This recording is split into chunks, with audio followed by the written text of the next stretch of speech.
ਖਬਰਾਂ ਦੇ ਬੁਲੇਟਿਨ ਦੇ ਸਪਾਂਸਰ ਨੇ ਰੀਅਲਟਰ ਗੁਰਜਿੰਦਰ ਸਿੰਘ ਰੰਧਾਵਾ। ਹਰ ਤਰ੍ਹਾਂ ਦੀ ਪ੍ਰਾਪਰਟੀ ਖਰੀਦਣ ਤੇ ਵੇਚਣ ਲਈ ਤੁਸੀਂ ਕਾਲ ਕਰ ਸਕਦੇ ਹੋ।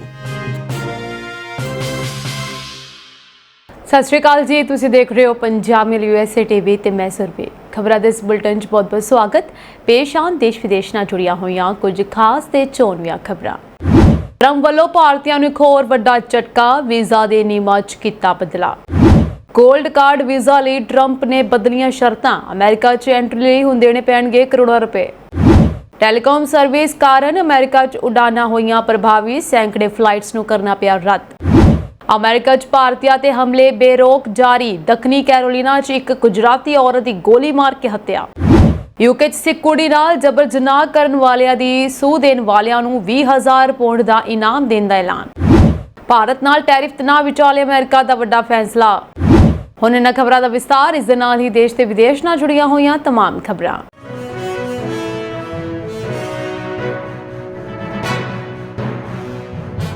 ਅਮਰੀਕੀ ਰਾਸ਼ਟਰਪਤੀ ਡੋਨਾਲਡ ਟਰੰਪ ਨੇ ਇੱਕ ਐਲਾਨ ਤੇ ਦਸਤਖਤ ਕੀਤੇ ਜਿਸ ਵਿੱਚ ਨਵੀਆਂ H-1B ਵੀਜ਼ਾ ਅਰਜ਼ੀਆਂ ਤੇ $1 ਲੱਖ ਫੀਸ ਲਗਾਈ ਗਈ, ਜਿਸ ਦਾ ਮਤਲਬ ਹੈ ਕਿ ਭਾਰਤੀਆਂ ਨੂੰ ਹੁਣ ਵੀਜ਼ਾ ਲਈ ਅਰਜ਼ੀ ਦੇਣ ਲਈ 88 ਲੱਖ ਰੁਪਏ ਖਰਚ ਕਰਨੇ ਪੈਣਗੇ। ਇਸ ਕਦਮ ਦਾ ਭਾਰਤੀ ਕਾਮਿਆਂ ਤੇ ਸਭ ਤੋਂ ਵੱਧ ਅਸਰ ਪਵੇਗਾ ਕਿਉਂਕਿ ਉਹ ਲਾਭਪਾਤਰੀਆਂ ਵਿੱਚ ਸਭ ਤੋਂ ਵੱਧ ਹਨ। H-1B ਵੀਜ਼ਾ ਦੀ ਕੀਮਤ ਵਿੱਚ ਵਾਧੇ ਦਾ ਐਲਾਨ ਕਰਦੇ ਹੋਏ ਅਮਰੀਕੀ ਵਣਜ ਸਕੱਤਰ ਹਾਵਰਡ ਲੂਟਨਿਕ ਨੇ ਕਿਹਾ ਕਿ ਕੰਪਨੀਆਂ ਨੂੰ ਹੁਣ ਹਰੇਕ ਵੀਜ਼ਾ ਲਈ $1 ਲੱਖ ਸਾਲਾਨਾ ਅਦਾ ਕਰਨੇ ਪੈਣਗੇ। ਲੂਟਨਿਕ ਨੇ ਕਿਹਾ ਕਿ H-1B ਵੀਜ਼ਾ ਲਈ ਸਾਲਾਨਾ ਫੀਸ $1 ਲੱਖ ਹੋਵੇਗੀ ਅਤੇ ਸਾਰੀਆਂ ਵੱਡੀਆਂ ਕੰਪਨੀਆਂ ਤਿਆਰ ਹਨ। ਉਹਨਾਂ ਨਾਲ ਅਸੀਂ ਗੱਲ ਕੀਤੀ ਹੈ। ਇਸ ਨੀਤੀ ਦਾ ਉਦੇਸ਼ ਅਮਰੀਕੀ ਗ੍ਰੈਜੂਏਟਾਂ ਨੂੰ ਤਰਜੀਹ ਦੇਣਾ ਹੈ। ਉਹਨਾਂ ਨੇ ਅੱਗੇ ਕਿਹਾ ਕਿ ਇਸ ਨੀਤੀ ਦਾ ਉਦੇਸ਼ ਅਮਰੀਕੀ ਗ੍ਰੈਜੂਏਟਾਂ ਨੂੰ ਤਰਜੀਹ ਦੇਣਾ ਹੈ।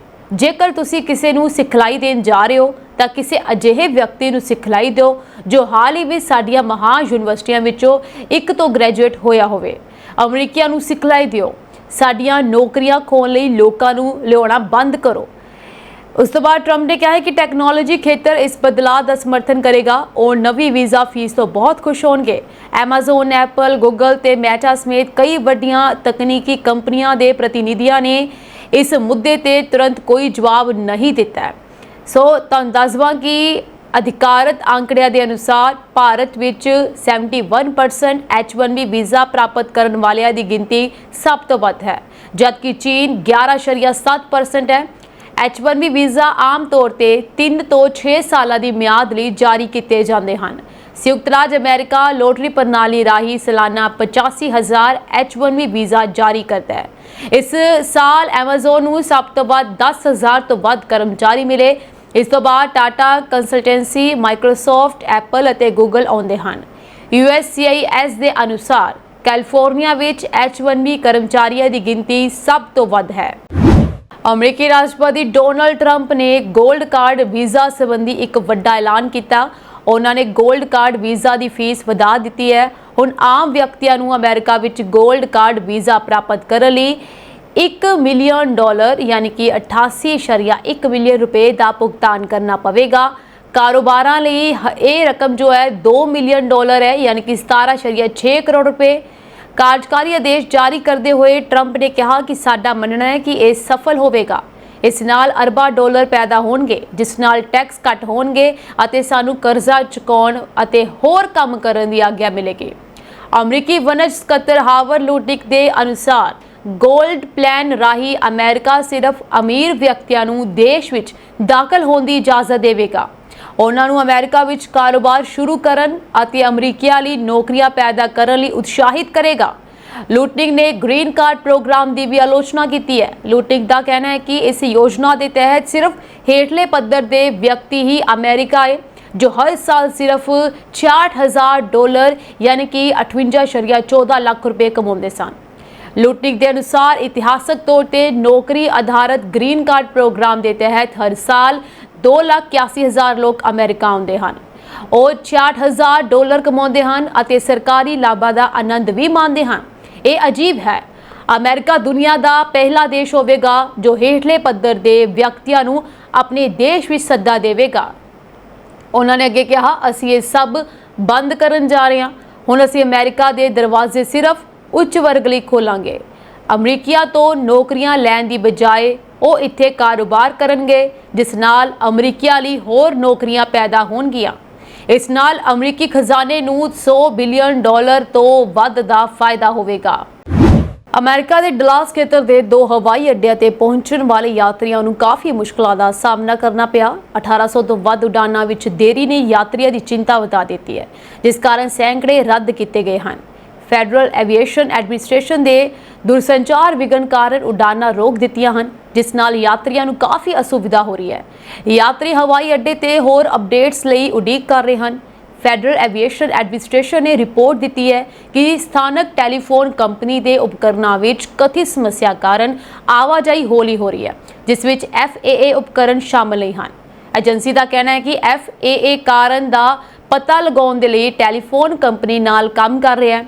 FAA ਨੇ ਕਿਹਾ ਹੈ ਕਿ ਡਲਾਸ ਫੋਰਟ ਵਰਥ ਲਈ ਉਡਾਨਾਂ ਪੂਰਬੀ ਸਮੇਂ ਅਨੁਸਾਰ ਰਾਤ 1 ਵਜੇ ਤੱਕ, ਡਲਾਸ ਲਵਫੀਲਡ ਲਈ ਘੱਟੋ-ਘੱਟ 8:45 ਵਜੇ ਤੱਕ ਮੁਅੱਤਲ ਕਰ ਦਿੱਤੀਆਂ ਗਈਆਂ ਸਨ। ਫਲਾਈਟ ਅਵੇਅਰ ਨੇ ਕਿਹਾ ਹੈ ਕਿ 에ਅਰਲਾਈਨਸ ਨੇ ਡਲਾਸ ਲਈ ਆਪਣੀਆਂ 20% ਉਡਾਨਾਂ ਰੱਦ ਕਰ ਦਿੱਤੀਆਂ। ਅਮਰੀਕਨ 에ਅਰਲਾਈਨਸ ਨੇ 200 ਤੋਂ ਵੱਧ ਉਡਾਨਾਂ ਰੱਦ ਕੀਤੀਆਂ ਅਤੇ 500 ਤੋਂ ਵੱਧ ਦੇਰੀ ਨਾਲ ਚੱਲੀਆਂ। ਦੱਖਣੀ ਕੈਰੋਲੀਨਾ ਵਿੱਚ ਇੱਕ ਨਕਾਬਪੋਸ਼ ਬੰਦੂਕਧਾਰੀ ਨੇ ਇੱਕ ਸਟੋਰ ਵਿੱਚ ਦਾਖਲ ਹੋ ਕੇ ਇੱਕ ਗੁਜਰਾਤੀ ਮਹਿਲਾ ਕਾਰੋਬਾਰੀ ਦੀ ਗੋਲੀ ਮਾਰ ਕੇ ਹੱਤਿਆ ਕਰ ਦਿੱਤੀ। ਇਹ ਔਰਤ ਆਨੰਦ ਜ਼ਿਲ੍ਹੇ ਦੇ ਬੋਰਸਦ ਕਸਬੇ ਦੀ ਰਹਿਣ ਵਾਲੀ ਸੀ। ਕਿਰਨਬੈਨ ਪਟੇਲ, ਜੋ ਕਿ 2 ਦਹਾਕਿਆਂ ਤੋਂ ਵੱਧ ਸਮੇਂ ਤੋਂ ਦੱਖਣੀ ਕੈਰੋਲੀਨਾ ਵਿੱਚ ਰਹਿ ਰਹੀ ਸੀ, ਸਟੋਰ ਬੰਦ ਕਰਨ ਤੋਂ ਪਹਿਲਾਂ ਨਕਦੀ ਗਿਣ ਰਹੀ ਸੀ ਜਦੋਂ ਇੱਕ ਨਕਾਬਪੋਸ਼ ਬੰਦੂਕਧਾਰੀ ਨੇ ਨੇੜੇ ਆ ਕੇ ਉਸ ਨੂੰ ਗੋਲੀ ਮਾਰ ਦਿੱਤੀ। ਔਰਤ ਨੇ ਭੱਜਣ ਦੀ ਕੋਸ਼ਿਸ਼ ਕੀਤੀ ਅਤੇ ਸਟੋਰ ਤੋਂ ਬਾਹਰ ਭੱਜ ਗਈ, ਪਰ ਬੰਦੂਕਧਾਰੀ ਨੇ ਉਸ ਦਾ ਪਿੱਛਾ ਕੀਤਾ, ਉਸ ਨੂੰ 8 ਵਾਰ ਗੋਲੀ ਮਾਰ ਦਿੱਤੀ। ਕਿਰਨਬੈਨ ਦਾ ਪੁੱਤਰ UK ਵਿੱਚ ਰਹਿੰਦਾ ਹੈ ਅਤੇ ਉਸ ਦੀ ਧੀ ਕੈਨੇਡਾ ਵਿੱਚ ਰਹਿੰਦੀ ਹੈ। ਔਰਤ 23 ਸਾਲਾਂ ਤੋਂ ਅਮਰੀਕਾ ਵਿੱਚ ਇੱਕ ਸਟੋਰ ਚਲਾ ਰਹੀ ਸੀ। ਬੋਰਸਦ ਦੇ ਸਿਸਵਾ ਪਿੰਡ ਵਿੱਚ ਉਸ ਦਾ ਪਰਿਵਾਰ ਉਸ ਦੀ ਮੌਤ ਤੋਂ ਬਹੁਤ ਦੁਖੀ ਹੈ ਅਤੇ ਭਾਰਤੀ ਮੂਲ ਦੇ ਲੋਕਾਂ ਤੇ ਵੱਧ ਰਹੇ ਨਸਲੀ ਹਮਲਿਆਂ ਤੇ ਗੁੱਸਾ ਪ੍ਰਗਟ ਕੀਤਾ ਹੈ। ਬਰਤਾਨੀਆ ਦੀ ਅਪਰਾਧ ਵਿਰੁੱਧ ਲੜਨ ਵਾਲੀ ਚੈਰਿਟੀ ਕ੍ਰਾਈਮ ਸਟਾਪਰਸ ਨੇ ਓਲਡਬਰੀ 'ਚ ਇੱਕ ਸਿੱਖ ਔਰਤ ਨਾਲ ਨਸਲੀ ਜਬਰ ਜਨਾਹ ਦੇ ਮਾਮਲੇ 'ਚ ਜ਼ਿੰਮੇਵਾਰ ਲੋਕਾਂ ਨੂੰ ਗ੍ਰਿਫਤਾਰ ਕਰਨ ਅਤੇ ਦੋਸ਼ੀ ਠਹਿਰਾਏ ਜਾਣ ਦੀ ਸੂਚਨਾ ਦੇਣ ਲਈ £20,000 ਇਨਾਮ ਦੇਣ ਦੀ ਪੇਸ਼ਕਸ਼ ਕੀਤੀ ਹੈ। ਵੈਸਟ ਮਿਡਲੈਂਡਸ ਪੁਲਿਸ ਨੇ ਕਿਹਾ ਹੈ ਕਿ ਪਿਛਲੇ ਹਫ਼ਤੇ ਸੈਂਡਵੈਲ ਦੇ ਓਲਡਬਰੀ ਦੇ ਟੇਮ ਰੋਡ ਉੱਤੇ 20 ਸਾਲ ਦੀ ਔਰਤ ਉੱਤੇ ਹੋਏ ਹਮਲੇ ਤੋਂ ਬਾਅਦ ਉਸ ਦੀ ਜਾਂਚ ਤੇਜ਼ੀ ਨਾਲ ਜਾਰੀ ਹੈ। ਜਬਰ ਜਨਾਹ ਦੇ ਸ਼ੱਕ ਵਿੱਚ ਗ੍ਰਿਫਤਾਰ ਕੀਤੇ ਗਏ 30 ਸਾਲ ਦੇ ਇੱਕ ਵਿਅਕਤੀ ਨੂੰ ਬਿਨਾਂ ਕਿਸੇ ਦੋਸ਼ ਦੇ ਜ਼ਮਾਨਤ ਉੱਤੇ ਰਿਹਾ ਕੀਤੇ ਜਾਣ ਤੋਂ ਬਾਅਦ ਕੁਝ ਸਥਾਨਕ ਭਾਈਚਾਰਕ ਸਮੂਹਾਂ ਨੇ ਚਿੰਤਾ ਜ਼ਾਹਰ ਕੀਤੀ ਸੀ। ਵੈਸਟ ਮਿਡਲੈਂਡਸ ਦੇ ਖੇਤਰੀ ਮੈਨੇਜਰ ਐਲਨ ਐਡਵਰਡਸਨ ਨੇ ਕਿਹਾ ਕਿ ਅਸੀਂ ਜਾਣਦੇ ਹਾਂ ਕਿ ਇਸ ਹਮਲੇ ਨੇ ਸਥਾਨਕ ਲੋਕਾਂ ਲਈ ਚਿੰਤਾ ਅਤੇ ਹੋਰ ਜ਼ਿਆਦਾ ਡਰ ਪੈਦਾ ਕਰ ਦਿੱਤਾ ਹੈ। ਉਹਨਾਂ ਨੇ ਕਿਹਾ, ਸਾਡਾ ਮੰਨਣਾ ਹੈ ਕਿ ਕੋਈ ਵਿਅਕਤੀ ਕੁਝ ਜਾਣਦਾ ਹੈ ਅਤੇ ਅਸੀਂ ਉਹਨਾਂ ਨੂੰ ਗੁਮਨਾਮ ਤੌਰ ਉੱਤੇ ਅੱਗੇ ਆਉਣ ਲਈ ਉਤਸ਼ਾਹਿਤ ਕਰਨਾ ਚਾਹੁੰਦੇ ਹਾਂ। ਇਨਾਮ ਕਿਸੇ ਵੀ ਜਾਣਕਾਰੀ ਵਾਲੇ ਵਿਅਕਤੀ ਨੂੰ ਬੋਲਣ ਦੇ ਲਈ ਪ੍ਰੇਰਿਤ ਕਰਨ ਲਈ ਪੇਸ਼ ਕੀਤਾ ਜਾਂਦਾ ਹੈ, ਭਾਵੇਂ ਕਿੰਨਾ ਵੀ ਛੋਟਾ ਵੇਰਵਾ ਕਿਉਂ ਨਾ ਹੋਵੇ। ਕ੍ਰਾਈਮ ਸਟਾਪਰਸ ਪੁਲਿਸ ਤੋਂ ਤੁਰੰਤ ਸੁਤੰਤਰ ਤੌਰ ਉੱਤੇ ਕੰਮ ਕਰਦਾ ਹੈ ਅਤੇ ਕਿਹਾ ਹੈ ਕਿ £20,000 ਤੱਕ ਦਾ ਇਨਾਮ ਕਿਸੇ ਵੀ ਵਿਅਕਤੀ ਲਈ ਉਪਲਬਧ ਹੈ ਜੋ ਸਿੱਧੇ ਤੌਰ ਉੱਤੇ ਚੈਰਿਟੀ ਨੂੰ ਜਾਣਕਾਰੀ ਦਿੰਦਾ ਹੈ, ਜਿਸ ਨਾਲ ਹਮਲੇ ਲਈ ਜ਼ਿੰਮੇਵਾਰ ਲੋਕਾਂ ਦੀ ਗ੍ਰਿਫਤਾਰੀ ਅਤੇ ਦੋਸ਼ੀ ਠਹਿਰਾਇਆ ਜਾਂਦਾ ਹੈ। ਜਾਣਕਾਰੀ ਦੇ ਨਾਲ ਚੈਰਿਟੀ ਕੋਲ ਪਹੁੰਚਣ ਵਾਲੇ ਕਿਸੇ ਵੀ ਵਿਅਕਤੀ ਨੂੰ ਗੁਮਨਾਮ ਰਹਿਣ ਦਾ ਵਿਕਲਪ ਦਿੱਤਾ ਜਾਂਦਾ ਹੈ। ਸੈਂਡਵੈਲ ਪੁਲਿਸ ਦੇ ਚੀਫ ਸੁਪਰਡੈਂਟ ਕਿਮ ਮੈਡਿਲ ਨੇ ਕਿਹਾ ਕਿ ਅਸੀਂ ਜਵਾਬ ਲੱਭਣ ਲਈ ਦ੍ਰਿੜ ਹਾਂ ਅਤੇ ਜਨਤਾ ਦੀ ਮਦਦ ਨਾਲ ਸਾਨੂੰ ਵਿਸ਼ਵਾਸ ਹੈ ਕਿ ਅਸੀਂ ਕਰ ਸਕਦੇ ਹਾਂ। ਇਹ ਮੁਟਿਆਰ ਸਾਡੀ ਪੁੱਛ ਪੜਤਾਲ ਦੇ ਕੇਂਦਰ ਵਿੱਚ ਹੈ ਅਤੇ ਅਸੀਂ ਉਸ ਦਾ ਸਮਰਥਨ ਕਰਨਾ ਜਾਰੀ ਰੱਖਦੇ ਹਾਂ ਅਤੇ ਉਸ ਨੂੰ ਵਿਕਾਸ ਬਾਰੇ ਅਪਡੇਟ ਕਰਦੇ ਰਹਿੰਦੇ ਹਾਂ। ਉਹਨਾਂ ਨੇ ਵੀ ਕਿਹਾ ਕਿ ਅਸੀਂ ਦੁਬਾਰਾ ਕਿਸੇ ਵੀ ਵਿਅਕਤੀ ਨੂੰ ਅਪੀਲ ਕਰਦੇ ਹਾਂ ਜੋ ਇਸ ਖੇਤਰ ਵਿੱਚ ਸੀ, ਜਿਸ ਨੇ ਸਵੇਰੇ 8:30 ਵਜੇ ਦੇ ਆਸ-ਪਾਸ ਦੇ 2 ਗੋਰੇ ਆਦਮੀਆਂ ਨੂੰ ਵੇਖਿਆ ਹੋਵੇਗਾ। ਇੱਕ ਦਾ ਸਿਰ ਮੁੰਡਿਆ ਹੋਇਆ ਸੀ ਅਤੇ ਇੱਕ ਭਾਰੀ ਬੰਤਰ ਸੀ ਅਤੇ ਦੱਸਿਆ ਗਿਆ ਸੀ ਕਿ ਉਸਨੇ ਗੂੜੇ ਰੰਗ ਦੀ ਸਵੈਟਸ਼ਰਟ ਪਹਿਨੀ ਹੋਈ ਸੀ ਅਤੇ ਦਸਤਾਨੇ ਪਹਿਨੇ ਹੋਏ ਸਨ। ਦੂਜੇ ਵਿਅਕਤੀ ਨੇ ਕਥਿਤ ਤੌਰ ਉੱਤੇ ਚਾਂਦੀ ਦੀ ਜ਼ਿਪ ਦੇ ਨਾਲ ਸਲੇਟੀ ਰੰਗ ਦਾ ਟੋਪ ਪਹਿਨਿਆ ਹੋਇਆ ਸੀ। ਅਧਿਕਾਰੀਆਂ ਨੇ ਕਿਹਾ ਕਿ ਅੱਜ ਤੱਕ ਫੋਰਸ ਦੇ ਮਾਹਰ ਜਾਸੂਸਾਂ ਨੇ ਸੈਂਕੜੇ ਘੰਟਿਆਂ ਦੇ CCTV ਦੀ ਜਾਂਚ ਕੀਤੀ। ਫੋਰੈਂਸਿਕ ਮਾਹਰਾਂ ਨੇ ਵੀ ਵਿਆਪਕ ਜਾਂਚ ਕੀਤੀ ਹੈ। ਸਿੱਖ ਫੈਡਰੇਸ਼ਨ UK ਵਰਗੀਆਂ ਕਮਿਊਨਿਟੀ ਸੰਸਥਾਵਾਂ ਤੋਂ ਜਾਣਕਾਰੀ ਦੀ ਵੱਧ ਰਹੀ ਮੰਗ ਦੇ ਵਿਚਕਾਰ ਅਧਿਕਾਰੀ ਨੇ ਦੁਹਰਾਇਆ ਕਿ ਪੁਲਿਸ ਮੁੱਖ ਭਾਈਵਾਲਾਂ ਨਾਲ ਮਿਲ ਕੇ ਕੰਮ ਕਰ ਰਹੀ ਹੈ ਅਤੇ ਉਹਨਾਂ ਨੂੰ ਉਹਨਾਂ ਦੀ ਜਾਂਚ ਬਾਰੇ ਜਿੰਨਾ ਸੰਭਵ ਹੋ ਸਕੇ ਅਪਡੇਟ ਕਰ ਰਹੀ ਹੈ। ਇੱਕ ਪਾਸੇ ਭਾਰਤ ਤੇ ਅਮਰੀਕਾ ਵਿਚਾਲੇ ਟੈਰਿਫ ਕਾਰਨ ਤਣਾਅ ਬਣਿਆ ਹੋਇਆ ਹੈ, ਉੱਥੇ ਹੀ ਅਮਰੀਕਾ ਨੇ ਸੰਯੁਕਤ ਰਾਸ਼ਟਰ ਵਿੱਚ ਪਾਕਿਸਤਾਨ ਤੇ ਚੀਨ ਨੂੰ ਕਰਾਰਾ ਝਟਕਾ ਦਿੰਦਿਆਂ ਬਲੋਚਿਸਤਾਨ ਲਿਬਰੇਸ਼ਨ ਆਰਮੀ ਅਤੇ ਇਸ ਦੀ ਆਤਮਘਾਤੀ ਇਕਾਈ ਮਜੀਦ ਬ੍ਰਿਗੇਡ ਤੇ ਪਾਬੰਦੀ ਲਾਉਣ ਦੇ ਪ੍ਰਸਤਾਵ ਤੇ ਰੋਕ ਲਗਾ ਦਿੱਤੀ ਹੈ। ਇਸ ਪ੍ਰਸਤਾਵ ਨੂੰ ਪਾਕਿਸਤਾਨ ਅਤੇ ਚੀਨ ਨੇ ਮਿਲ ਕੇ ਸੁਰੱਖਿਆ ਪ੍ਰੀਸ਼ਦ ਦੀ ਮੀਟਿੰਗ ਵਿੱਚ ਪੇਸ਼ ਕੀਤਾ ਸੀ।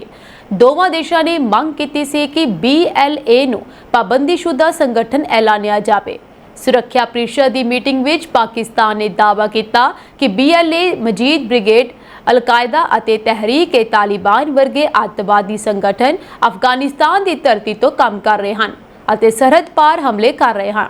ਉਸਨੇ ਦੋਸ਼ ਲਗਾਇਆ ਕਿ ਅਫਗਾਨਿਸਤਾਨ ਤੋਂ ਫੈਲ ਰਿਹਾ ਅੱਤਵਾਦ ਪਾਕਿਸਤਾਨ ਦੀ ਸਭ ਤੋਂ ਵੱਡੀ ਸੁਰੱਖਿਆ ਚੁਣੌਤੀ ਹੈ।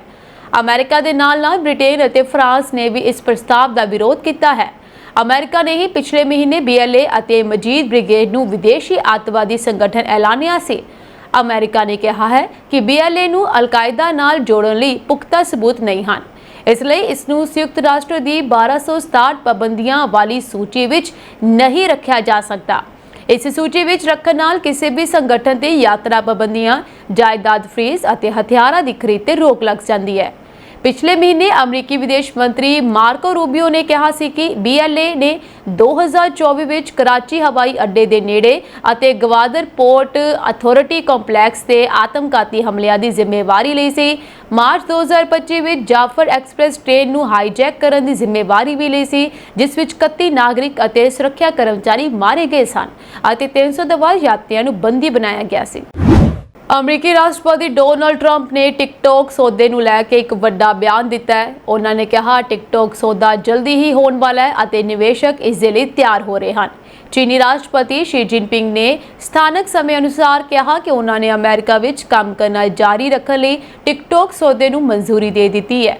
ਟਿਕਟੌਕ ਇੱਕ ਪ੍ਰਸਿੱਧ ਵੀਡੀਓ ਸ਼ੇਅਰਿੰਗ ਪਲੇਟਫਾਰਮ ਹੈ ਜਿਸ ਨੂੰ ਦੁਨੀਆ ਭਰ ਦੇ ਨੌਜਵਾਨ ਪਸੰਦ ਕਰਦੇ ਹਨ। ਟਰੰਪ ਨੇ ਇਹ ਵੀ ਕਿਹਾ ਕਿ ਇਸ ਸੌਦੇ ਨਾਲ ਅਮਰੀਕਾ ਨੂੰ ਫਾਇਦਾ ਹੋਵੇਗਾ। ਓਵਲ ਦਫ਼ਤਰ ਵਿੱਚ ਪੱਤਰਕਾਰਾਂ ਦੇ ਨਾਲ ਗੱਲ ਕਰਦੇ ਹੋਏ ਰਾਸ਼ਟਰਪਤੀ ਟਰੰਪ ਨੇ ਕਿਹਾ, ਮੇਰੀ ਰਾਸ਼ਟਰਪਤੀ ਸ਼ੀ ਜਿਨਪਿੰਗ ਦੇ ਨਾਲ ਚੰਗੀ ਗੱਲਬਾਤ ਹੋਈ। ਉਹਨਾਂ ਨੇ ਟਿਕਟੌਕ ਸੌਦੇ ਨੂੰ ਮਨਜ਼ੂਰੀ ਦੇ ਦਿੱਤੀ ਹੈ। ਅਸੀਂ ਸੌਦੇ ਨੂੰ ਅੰਤਿਮ ਰੂਪ ਦੇਣ ਦੀ ਉਡੀਕ ਕਰ ਰਹੇ ਹਾਂ। ਸਾਨੂੰ ਇਸ ਤੇ ਦਸਤਖਤ ਕਰਨੇ ਪੈਣਗੇ। ਇਹ ਇੱਕ ਰਸਮੀ ਕਾਰਵਾਈ ਹੋ ਸਕਦੀ ਹੈ। ਹਾਲਾਂਕਿ ਟਰੰਪ ਨੇ ਸਪਸ਼ਟ ਕੀਤਾ ਹੈ ਕਿ ਅਮਰੀਕਾ ਐਪ ਤੇ ਸਖਤ ਨਿਯੰਤਰਣ ਬਣਾਏ ਰੱਖੇਗਾ। ਉਹਨਾਂ ਨੇ ਇਹ ਵੀ ਕਿਹਾ ਕਿ ਇਹ ਸੌਦਾ ਅਮਰੀਕਾ ਲਈ ਬਹੁਤ ਵਧੀਆ ਹੈ। ਉਹਨਾਂ ਨੇ ਕਿਹਾ ਕਿ ਨੌਜਵਾਨ ਅਮਰੀਕਾ ਵਿੱਚ ਟਿਕਟੌਕ ਚਾਹੁੰਦੇ ਹਨ, ਨੌਜਵਾਨਾਂ ਕਰਕੇ ਚੀਨ ਦੇ ਨਾਲ ਸੌਦਾ ਕਰਨ ਦੇ ਯੋਗ ਹੋਏ।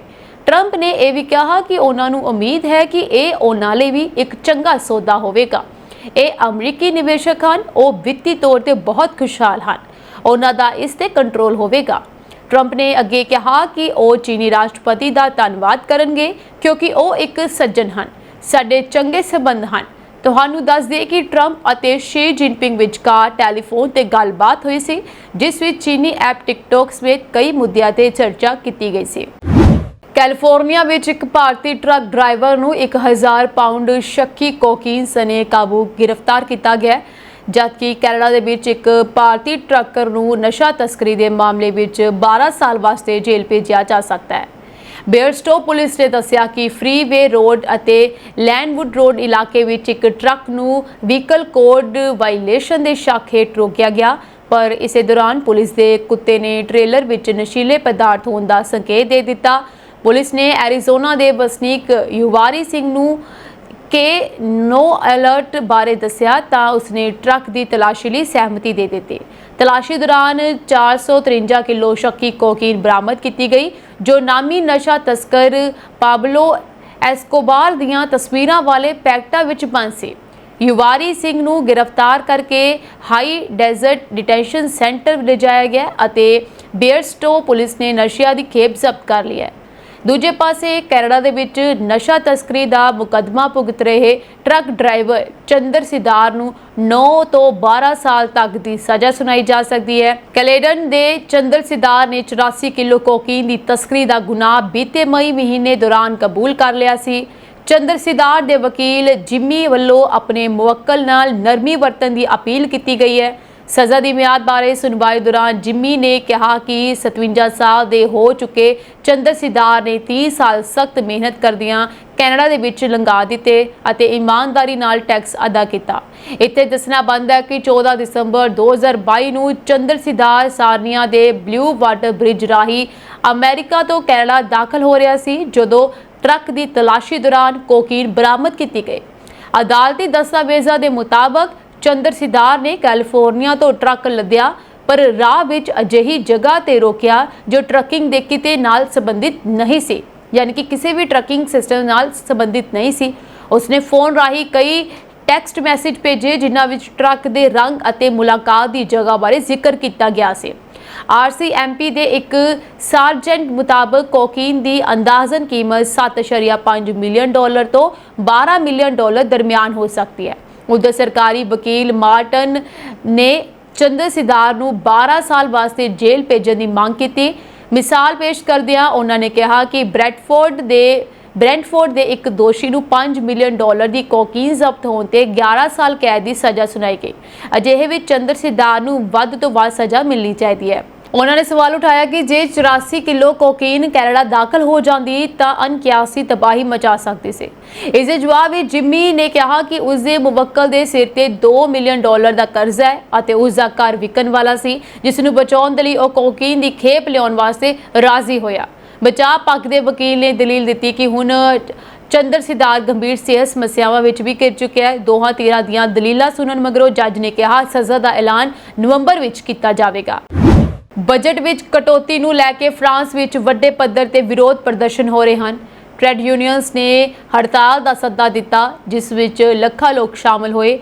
पैरिस, लियोन, नांतेस, मार्सिले, टूलूज़ अते कोएन वर्गे शहरों विच सड़कां जाम कर दित्तियां गईयां। सरकारी आंकड़े अनुसार इन्हां विरोध प्रदर्शनां विच 5 ਲੱਖ तो वध लोग सड़कां ते उतरे जबकि यूनियंस ने यह गिनती 10 ਲੱਖ दसी है। सुरक्षा के लिए देश भर विच 80,000 तो वध पुलिस कर्मचारी तैनात किए गए हैं और 141 तो वध गिरफ्तारियां की गई हैं। कुछ थावां ते पत्थरबाजी और अथरू गैस की वरतों की गई पर ज़्यादातर विरोध प्रदर्शन शांतमई रहे। स्कूली बच्चों ने भी कई थावां ते हाईवे जाम कर दिते। फ्रांस सरकार ने अपने 2026 के बजट विच लगभग $52 अरब की कटौती करने की योजना बनाई है। इस विच पेंशन नूं फ्रीज करना, सेहत अते सिक्ख्या ते खर्च घटाउणा, बेरोजगारी लाभ घटाउणे अते 2 राष्ट्रीय छुट्टियां नूं खत्म करना शामिल है। सरकार का दावा है कि देश का घाटा यूरोपीयन यूनियन के 3% मापदंडा तो दुगना है अते कर्जा GDP का 114% हो गया है। हालांकि लोग इसनूं अमीरां लई राहत अते गरीबां ते बोझ वजों देखते हैं। यूनियंस अमीरां ते टैक्स वधाउण दी मंग करदियां हैं क्योंकि महंगाई ने पहला ही जीवन मुश्किल बना दिता है। इन्हां विरोध प्रदर्शनां नूं खब्बे पक्षी राजनीतिक पार्टियां तो भी समर्थन मिल रहा है। खब्बे पक्षी पार्टी फ्रांस ने अगस्त विच ही इस अंदोलन का समर्थन किया सीगा। अनबाउंड ने अगस्त विच इसका समर्थन किया सी ਅਤੇ ਹੁਣ ਹੋਰ ਖੱਬੇ ਪੱਖੀ ਪਾਰਟੀਆਂ ਵੀ ਇਸ ਵਿੱਚ ਸ਼ਾਮਲ ਹੋ ਗਈਆਂ ਹਨ। ਸਮਾਜਵਾਦੀ ਪਾਰਟੀ ਨੇ ਵੀ ਅੰਦੋਲਨ ਦਾ ਸਮਰਥਨ ਕੀਤਾ ਹੈ। ਇਸ ਦੌਰਾਨ ਨਿਊ ਪਪੂਲਰ ਫਰੰਟ ਅਤੇ ਨੈਸ਼ਨਲ ਰੈਲੀ ਵਰਗੀਆਂ ਪਾਰਟੀਆਂ ਜਿਨ੍ਹਾਂ ਨੇ ਸੰਸਦ ਵਿੱਚ ਬਜਟ ਦੇ ਵਿਰੁੱਧ ਵੋਟ ਪਾ ਕੇ ਪਿਛਲੀ ਸਰਕਾਰ ਨੂੰ ਡੇਗ ਦਿੱਤਾ ਸੀ, ਅਮੀਰਾਂ ਤੇ ਵੱਧ ਟੈਕਸ ਲਾਉਣ ਦੀ ਮੰਗ ਕਰਦੀਆਂ यूनियंस ਨਾਲ ਸੜਕਾਂ ਤੇ ਹਨ। एक भारतीय नागरिक जो कथित तौर पर एक छोटी किश्ती विच इंग्लिश चैनल पार करके गैर कानूनी तौर पर ब्रिटेन पहुंचा सी, वीरवार नूं एक नवे समझौते तहत फ्रांस डिपोर्ट किए जाने वाला पहला व्यक्ति बन गया। यह व्यक्ति कथित तौर पर अगस्त के शुरू च ब्रिटेन पहुंचा सी अते हाल ही विच यूके फ्रांस विचाले 1 in 1 आउट समझौते तहत हीथरो हवाई अड्डे तो एक वपारक उड़ान राही पेरिस भेजा गया सी। पिछले कुछ दिनों तो नेपाल विच युवा संगठन यानी कि जैनजी की अगवाई विच वड्डे विरोध प्रदर्शनों ने राजनीतिक अस्थिरता वधा दी। इन्हां विरोध प्रदर्शनों कारण प्रधानमंत्री KP शर्मा ओली का अस्तीफा, सोशल मीडिया प्लेटफॉर्म्स ते पाबंदी, काठमंडू हवाई अड्डे नूं बंद करना, सड़कों ते नाकाबंदी अते कई थावां ते हिंसा हुई। हालांकि नेपाल विच स्थिति हुण सुधार दे राह ते है। सड़की आवाजाई, उड़ानां ते होर जनतक सेवावां मुड़ शुरू हो गई हैं। बहुत सारिया पाबंदियां जिवें करफ्यू, धुआं, अंदरूनी सुरक्षा हौली हौली हटाइयां जा रही हैं। ਭਾਰਤ ਸਰਕਾਰ ਨੇ ਆਪਣੇ ਨਾਗਰਿਕਾਂ ਲਈ ਸੁਰੱਖਿਅਤ ਯਾਤਰਾ ਨੂੰ ਯਕੀਨੀ ਬਣਾਉਣ ਦੇ ਲਈ ਇੱਕ ਸਲਾਹ ਜਾਰੀ ਕੀਤੀ ਹੈ। ਭਾਰਤੀ ਵਿਦੇਸ਼ ਮੰਤਰਾਲੇ ਯਾਨੀ ਕਿ MEA ਨੇ ਕਿਹਾ ਹੈ ਕਿ ਸਥਿਤੀ ਸਥਿਰ ਹੋਣ ਤੱਕ ਨੇਪਾਲ ਦੀ ਯਾਤਰਾ ਨੂੰ ਇਸ ਸਮੇਂ ਮੁਲਤਵੀ ਕਰਨ ਦੀ ਸਲਾਹ ਦਿੱਤੀ ਗਈ ਹੈ। ਨੇਪਾਲ ਵਿੱਚ ਭਾਰਤੀਆਂ ਨੂੰ ਸਲਾਹ ਦਿੱਤੀ ਗਈ ਹੈ ਕਿ ਉਹ ਆਪਣੇ ਮੌਜੂਦਾ ਸਥਾਨਾਂ ਤੇ ਰਹਿਣ, ਬੇਲੋੜੀਆਂ ਬਾਹਰ ਜਾਣ ਤੋਂ ਬਚਣ ਅਤੇ ਕੋਈ ਜ਼ਰੂਰੀ ਕੰਮ ਹੋਵੇ ਤਾਂ ਹੀ ਘਰੋਂ ਬਾਹਰ ਨਿਕਲੋ ਅਤੇ ਸਥਾਨਕ ਸੁਰੱਖਿਆ ਨਿਰਦੇਸ਼ਾਂ ਅਤੇ ਭਾਰਤੀ ਦੂਤਾਵਾਸ ਦੀਆਂ ਸਲਾਹਾਂ ਦੀ ਸਖਤੀ ਨਾਲ ਪਾਲਣਾ ਕਰਨ। ਭਾਰਤੀ ਦੂਤਾਵਾਸ ਕਾਠਮੰਡੂ ਦੇ ਐਮਰਜੈਂਸੀ ਪਹੁੰਚ ਲਈ ਹੈਲਪਲਾਈਨ ਨੰਬਰ ਜਾਰੀ ਕੀਤੇ ਹਨ। ਦੂਤਕਾਰ ਨੇ ਨੇਪਾਲ ਦੀ ਯਾਤਰਾ ਕਰਨ ਵਾਲੇ ਭਾਰਤੀ ਨਾਗਰਿਕਾਂ ਦੀ ਸਹਾਇਤਾ ਲਈ ਹੈਲਪਲਾਈਨ ਨੰਬਰ ਜਾਰੀ ਕੀਤਾ ਹੈ। ਇਹਨਾਂ ਵਿੱਚ ਹੈਲਪਲਾਈਨ ਨੰਬਰ ਦੇ ਜ਼ਰੀਏ ਅਗਰ ਕੋਈ ਵੀ ਸਮੱਸਿਆ ਆਉਂਦੀ ਹੈ ਤਾਂ ਉਹ ਸੰਪਰਕ ਕੀਤਾ ਜਾ ਸਕਦਾ ਹੈ ਔਰ ਇਸ ਤੋਂ ਇਲਾਵਾ ਈਮੇਲ ਵੀ ਜਾਰੀ ਕੀਤੀ ਗਈ ਹੈ ਜਿਸ ਦੇ ਜ਼ਰੀਏ ਜਿਹੜੀ ਹੈ ਕੋਈ ਵੀ ਜਾਣਕਾਰੀ ਲਈ ਜਾ ਸਕਦੀ ਹੈ। ਦੂਤਕਾਰ ਨੇ ਕਿਹਾ ਕਿ ਜੇਕਰ ਨੇਪਾਲ ਵਿੱਚ ਭਾਰਤੀ ਨਾਗਰਿਕਾਂ ਨੂੰ ਕਿਸੇ ਸਹਾਇਤਾ ਦੀ ਲੋੜ ਹੈ ਤਾਂ ਉਹ ਇਨ੍ਹਾਂ ਫੋਨ ਨੰਬਰਾਂ ਅਤੇ ਈਮੇਲ ਪਤਿਆਂ ਤੇ ਸੰਪਰਕ ਕਰ ਸਕਦੇ ਹਨ। ਪ੍ਰਦਰਸ਼ਨਾਂ ਦੌਰਾਨ ਕਾਠਮੰਡੂ ਹਵਾਈ ਅੱਡੇ ਬੰਦ ਕਰ ਦਿੱਤਾ ਗਿਆ ਸੀ ਅਤੇ ਕਈ ਅੰਤਰਰਾਸ਼ਟਰੀ ਅਤੇ ਭਾਰਤੀ 에ਅਰਲਾਈਨਸ ਨੂੰ ਰੱਦ ਕਰ ਦਿੱਤਾ ਗਿਆ ਸੀ। ਭਾਰਤ ਨੇਪਾਲ ਸਰਹੱਦ ਤੇ ਸੁਰੱਖਿਆ ਵੀ ਵਧਾ ਦਿੱਤੀ ਗਈ ਸੀ। ਕੁਝ ਭਾਰਤੀ ਸੈਲਾਨੀ ਸੜਕਾਂ ਤੇ ਨਾਕਾਬੰਦੀ, ਸੜਕਾਂ ਤੇ ਟਾਇਰ ਸਾੜੇ ਜਾਣ ਅਤੇ ਆਵਾਜਾਈ ਵਿੱਚ ਵਿਘਨ ਕਾਰਨ ਫਸ ਗਏ ਸਨ, ਜਿਸ ਕਾਰਨ ਉਹ ਸਮੇਂ ਤੋਂ ਪਹਿਲਾਂ ਨੇਪਾਲ ਛੱਡ ਨਹੀਂ ਸਕੇ। ਬੀਤੇ ਦਿਨੀ ਨਿਊਜ਼ੀਲੈਂਡ ਕਸਟਮ ਵਿਭਾਗ ਦੇ ਅਧਿਕਾਰੀਆਂ ਨੇ ਵੱਡੀ ਕਾਰਵਾਈ ਕਰਦਿਆਂ ਇੱਕ 66 ਸਾਲਾਂ ਦੇ ਆਕਲੈਂਡ ਨਿਵਾਸੀ ਨੂੰ ਗ੍ਰਿਫਤਾਰ ਕੀਤਾ। ਉਸ ਤੇ ਦੋਸ਼ ਹੈ ਕਿ ਉਸਨੇ ਭਾਰਤ ਤੋਂ ਲਗਭਗ 10 ਕਿਲੋਗ੍ਰਾਮ ਕਾਮਨੀ ਦੀਆਂ ਗੋਲੀਆਂ ਤਸਕਰੀ ਕਰਕੇ ਨਿਊਜ਼ੀਲੈਂਡ ਵਿੱਚ ਲਿਆਂਦੀਆਂ ਹਨ। ਗ੍ਰਿਫਤਾਰ ਕੀਤੇ ਵਿਅਕਤੀ ਨੂੰ ਮਨਾਕਾਊ ਜ਼ਿਲ੍ਹਾ ਅਦਾਲਤ 'ਚ ਪੇਸ਼ ਕੀਤਾ ਗਿਆ। ਕਸਟਮ ਅਧਿਕਾਰੀਆਂ ਦੇ ਮੁਤਾਬਕ ਛਾਪੇਮਾਰੀ ਦੌਰਾਨ ਆਕਲੈਂਡ ਦੇ ਇੱਕ ਕਾਰੋਬਾਰੀ ਦੇ ਇੱਕ ਰਿਹਾਇਸ਼ੀ ਪਤੇ ਤੇ ਤਲਾਸ਼ੀ ਲਈ ਗਈ। इस दौरान भारत तो आए एक कंटेनर च बूंदी यानी कि स्नैक्स के पैकेट के अंदर लुकाइया कामनी दियां गोलियां बरामद कीतियां गईयां। बाद च इन्हां नूं टैसट लई भेजिया गया। New Zealand institute for public health and forensic science वालों कीती गई जांच पुष्टि हुई कि गोलियां च क्लास B ਅਤੇ C वर्ग दियां नशीलियां दवाइयां पाईयां गईयां हन। कस्टम विभाग ने कहा कि भावें कामनी ना दी दवाई गोलियां भारत च रिवायती आयुर्वैदिक दवाई वजों वरतियां जांदियां हन, पर न्यूजीलैंड च इस नूं लियाउणा, बेचना जां सेवन करना पूरी तरह गैर कानूनी है। कस्टम चीफ अधिकारी नाइजल बार्नस ने कहा कि इस जांच नाल एक वड्डे तस्करी नैटवर्क का पता लगा है। उन्होंने कहा कामनी च अजिहे तत्त मौजूद हैं जो नशे की लत पैदा कर सकते हैं। साडा मंतव इन्हां खतरनाक गोलियां नूं जनता तक पहुंचण तो रोकना है क्योंकि ये सेहत लई गंभीर खतरा बन सकते हैं। उन्होंने भारतीय भाईचारे नूं सुचेत करदिआं कहा कि इस तरह दीआं दवाइयां दी वरतों ना करन जो उन्हां लई कानूनी तौर ते सेहत पक्षों नुकसानदेह होण। 8 ਸਤੰਬਰ 2025 ਨੂੰ ਨੇਪਾਲ ਵਿੱਚ ਜੈਨਜ਼ੀ ਵਿਰੋਧ ਪ੍ਰਦਰਸ਼ਨਾਂ ਦੇ ਪਹਿਲੇ ਦਿਨ ਆਟੋਮੈਟਿਕ ਹਥਿਆਰਾਂ ਨਾਲ ਗੋਲੀਬਾਰੀ ਵਿੱਚ 19 ਲੋਕ ਮਾਰੇ ਗਏ ਸਨ। ਸਾਬਕਾ ਪ੍ਰਧਾਨ ਮੰਤਰੀ KP ਓਲੀ ਨੇ ਇਸ ਸੰਬੰਧੀ ਇੱਕ ਮਹੱਤਵਪੂਰਨ ਦਾਅਵਾ ਕੀਤਾ ਹੈ। ਸ਼ੁੱਕਰਵਾਰ ਨੂੰ ਉਹਨਾਂ ਨੇ ਕਿਹਾ ਕਿ ਪੁਲਿਸ ਕੋਲ ਨਾ ਤਾਂ ਆਟੋਮੈਟਿਕ ਹਥਿਆਰ ਹਨ ਅਤੇ ਨਾ ਹੀ ਉਹਨਾਂ ਦੀ ਸਰਕਾਰ ਨੇ ਪ੍ਰਦਰਸ਼ਨਕਾਰੀਆਂ ਤੇ ਸਿੱਧੇ ਗੋਲੀਬਾਰੀ ਕਰਨ ਦਾ ਕੋਈ ਆਦੇਸ਼ ਜਾਰੀ ਕੀਤਾ ਹੈ। ਉਹਨਾਂ ਨੇ ਕਿਹਾ ਕਿ ਪ੍ਰਦਰਸ਼ਨਕਾਰੀਆਂ ਵਿਰੁੱਧ ਆਟੋਮੈਟਿਕ ਹਥਿਆਰਾਂ ਦੀ ਵਰਤੋਂ ਦੀ ਜਾਂਚ ਹੋਣੀ ਚਾਹੀਦੀ ਹੈ। ਨੇਪਾਲ ਵਿੱਚ ਹੋਏ ਹਿੰਸਕ ਵਿਰੋਧ ਪ੍ਰਦਰਸ਼ਨਾਂ ਤੋਂ ਬਾਅਦ KP ਓਲੀ ਨੇ 9 ਸਤੰਬਰ ਨੂੰ ਪ੍ਰਧਾਨ ਮੰਤਰੀ ਦੇ ਅਹੁਦੇ ਤੋਂ ਅਸਤੀਫਾ ਦੇ ਦਿੱਤਾ। ਸਾਬਕਾ ਪ੍ਰਧਾਨ ਮੰਤਰੀ ਨੇ ਦਾਅਵਾ ਕੀਤਾ ਕਿ ਨੌਜਵਾਨਾਂ ਦੀ ਮੌਤ ਵਿਰੋਧ ਪ੍ਰਦਰਸ਼ਨਾਂ ਦੇ ਵਿੱਚ ਘੁਸਪੈਠ ਕਰਨ ਵਾਲੇ ਸਾਜ਼ਿਸ਼ਕਾਰਾਂ ਦੁਆਰਾ ਕੀਤੀ ਗਈ ਹੈ, ਹਿੰਸਾ ਵਿੱਚ ਹੋਈ ਹੈ। ਜੈਨਜੀ ਵਿਰੋਧ ਪ੍ਰਦਰਸ਼ਨਾਂ ਵਿੱਚ 72 ਲੋਕ ਮਾਰੇ ਗਏ ਹਨ। ਉਹਨਾਂ ਨੇ ਕਿਹਾ ਪਿਛਲੇ ਵਿਰੋਧ ਪ੍ਰਦਰਸ਼ਨਾਂ ਵਿੱਚ ਇੱਕ ਦਿਨ ਵਿੱਚ ਇੰਨੀ ਵੱਡੀ ਗਿਣਤੀ 'ਚ ਲੋਕ ਕਦੇ ਨਹੀਂ ਮਰੇ ਗਏ।